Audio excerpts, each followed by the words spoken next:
Hi Stephanie, thank you for coming in today. Thank you for having me. All right, so I noticed that you are struggling to be a morning person and fully getting up in the mornings. Can you explain to me about that? Okay. I never liked getting up early. It's just not been my thing. But with having a 7 o'clock class 2 days a week and traveling over an hour, I need to make sure that I'm up on time and out the door. Some of the tricks that I do, I try to make sure all my stuff is ready the night before, and then I always have a V8 energy drink on Tuesdays and Thursdays. I'm not an energy drink person. I don't like them, but the V8 energies are the only ones that I can handle, because I don't feel like they have all the other things that the other energy drinks do, and I like the juice part of it. So that I feel like that kind of helps me get my day going and out the door. And then I set an alarm to make sure that I'm up and going, and then I kind of just have to force myself to get going on those early days. All right, so you are always like trying to get prepared around at night. That's right? Yes. And you're always like trying to prepare for like whatever happens the next day, including classes and work, right? Yes. All right. So, besides that, so like your sleeping routine, what is that like? So I try to be in bed between 9:30, 10 o'clock at the latest. I tend to be more of a night person, not necessarily just staying up and watching TV or things like that. I just feel more productive later on in the day and into the night. I've kind of always been like that, and I can get more done, I feel like, but I have noticed that once 10 o'clock hits, I am extremely tired, probably because I'm getting up early, but I try to make sure I'm in bed between 9:30 and 10, and usually fall asleep with no problem. Staying asleep is a different story. All right, so are you waking up at night? Sometimes yes, sometimes it's usually between like 3 and 5. If I don't have to get up early, it's kind of just my mind will turn on, and I don't know if it's because on 2 days of the week I'm up at 4:30, or if it's because my brain just wants to be awake. Okay, so when your alarm is activated, do you hit the snooze button? Sometimes, usually once or twice, and then on the second time, if I do, it's like, okay, I gotta get up. All right. So how long do you sleep at night to like get the full energy that you need to get through the day? Probably, I would say 7 to 8 hours if I'm lucky. I think that's right, yeah. And what's the minimum amount of hours do you normally get sleep? Minimum, I would say 5. Wow. How often do you exercise?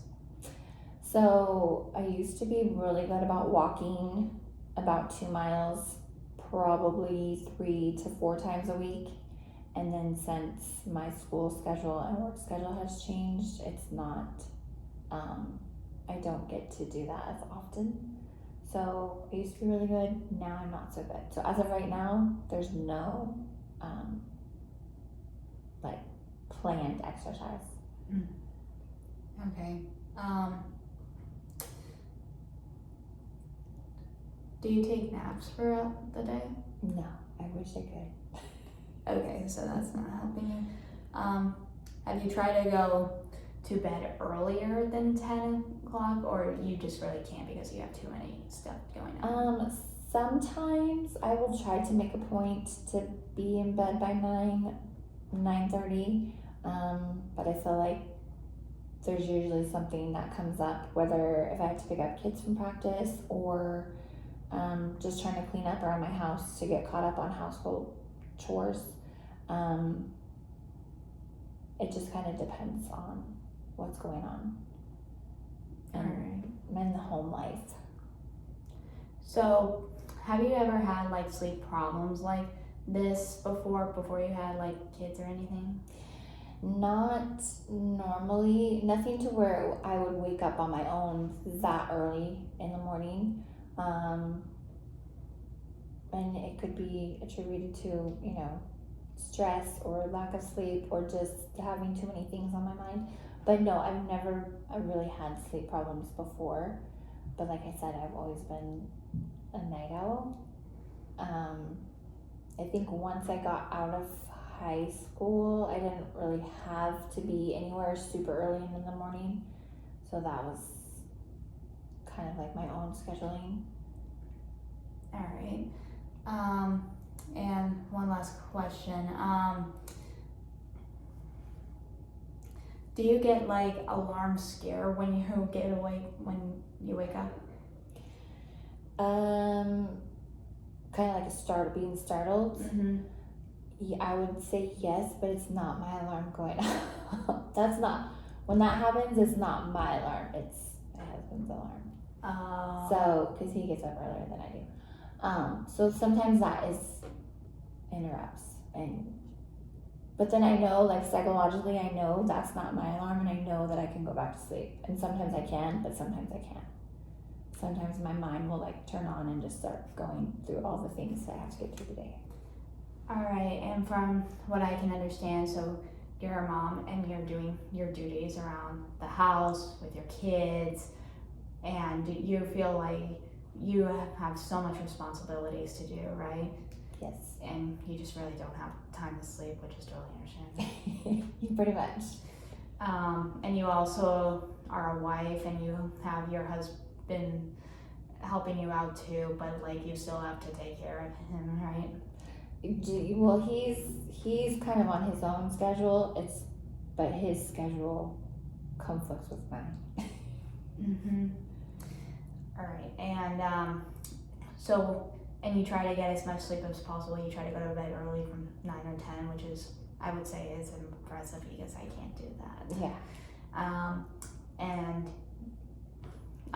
But no matter what, you still have to like try to get up here at school and then at work on time, which I would say that's like hard to conflict.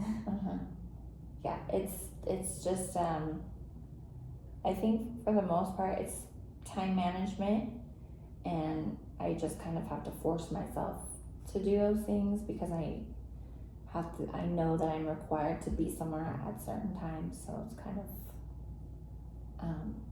required of myself, like, oh, I have to be there at this time. But if I had my way, I would sleep in every day. Yeah, that's like me too. Yeah. But anyway, that's all I have for today. Okay. Thank you for having me. Thank you.